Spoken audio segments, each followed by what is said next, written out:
how do you bring people into the organization? What do you normally do to draw people into your company? Why do they come work for you? Benefits? Reputation? Absolutely. Google gets bombarded with applications. Google says, we don't even know why people are coming to us except that we have such a big brand. It's amazing. They get insane amounts of applicants, and there's no way they can sort through all of them realistically and review them all, right? So how do you get people to come into your organization? How do you get them interested enough that they want to apply? Well, one of the things that we've done in my organization is we've actually helped to improve the engagement of the people before they're applicants, right on the career website. This is sort of a new trend in hiring and selection. Companies generally aren't doing it.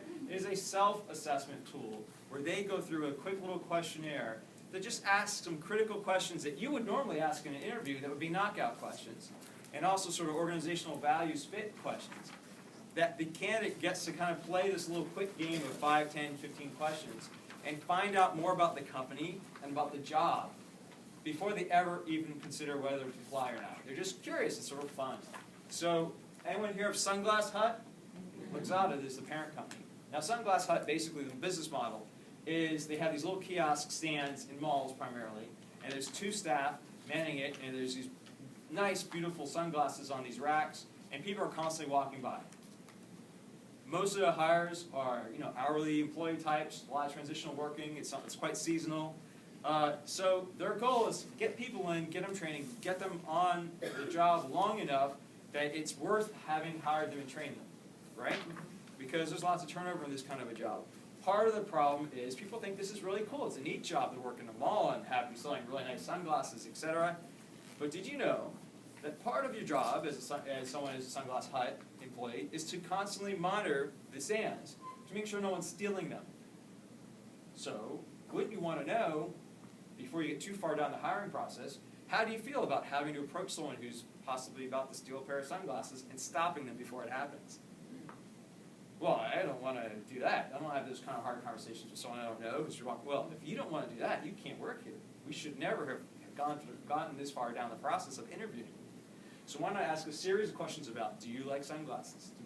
Do you about organizational culture and fit? Do you mind working on weekends and holidays, which is when most of their business is?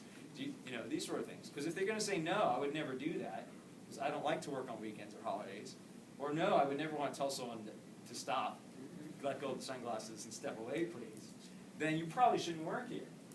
So these sort of tools are really neat. This is called a realistic job preview, but it's an online questionnaire that's literally on the career site. And I'll show you an example in a second. One of our airlines is clients is one of the biggest ones internationally. It's one of these sort of discount airlines, very popular. And they have something called Try Before You Fly. And it's literally on their career website, and it's this realistic job preview. They have 27,000 people per month participating in this online questionnaire. This is before they apply for the job. You're just on the career site, and they try it out. Before, a lot of those people apply. So what would happen? Their ATS system, Taleo, would get full of applicants of people who really should never even be spoken to, because honestly, they wouldn't like the job if you hired them.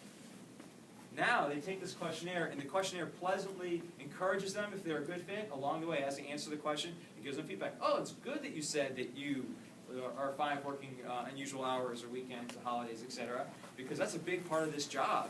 And if you like sunglasses, then we think you'd probably really enjoy working here because there's lots of perks. You get discounts, etc., etc. Oh, you don't really think sunglasses are important, or you really can't work nights and weekends? We have other jobs, or there are other organizations where that may not be the case. That's perfectly fine, but you may not find that you like this job as much. And so it's literally gently encouraging and discouraging them to apply. So then they go through. They have 7,000 people per month apply. Look, 27,000 people take the questionnaire.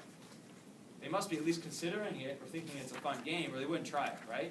But now, only 7,000 people per month apply for the job. In the old days, it was a lot more people applying, and they'd get lots of junk into the system of the ATS, and then you'd have to sort.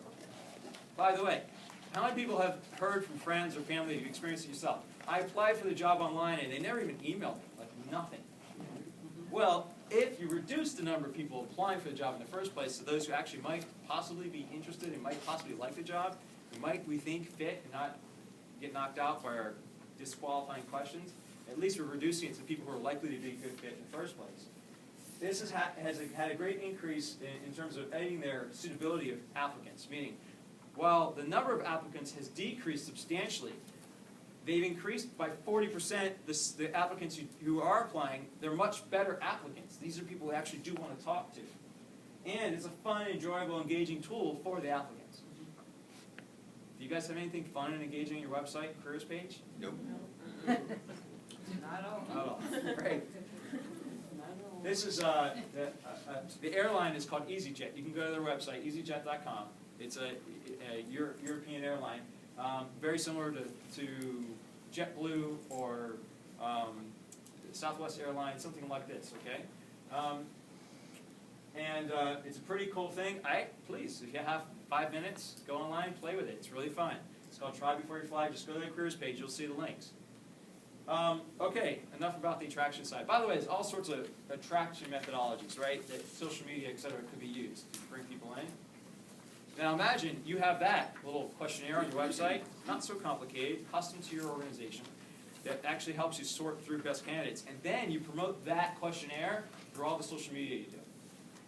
Don't you think you'll draw a lot more people who might find it fun to your career site? Don't you think perhaps if I sent it to, I don't know, the National Association of Hispanic MBAs or Black MBAs or whatever engineers, whatever minority group you're trying to actively bring into the pool, how about you promote to those groups and start trying to improve diversity by bringing in people who actually are a good fit?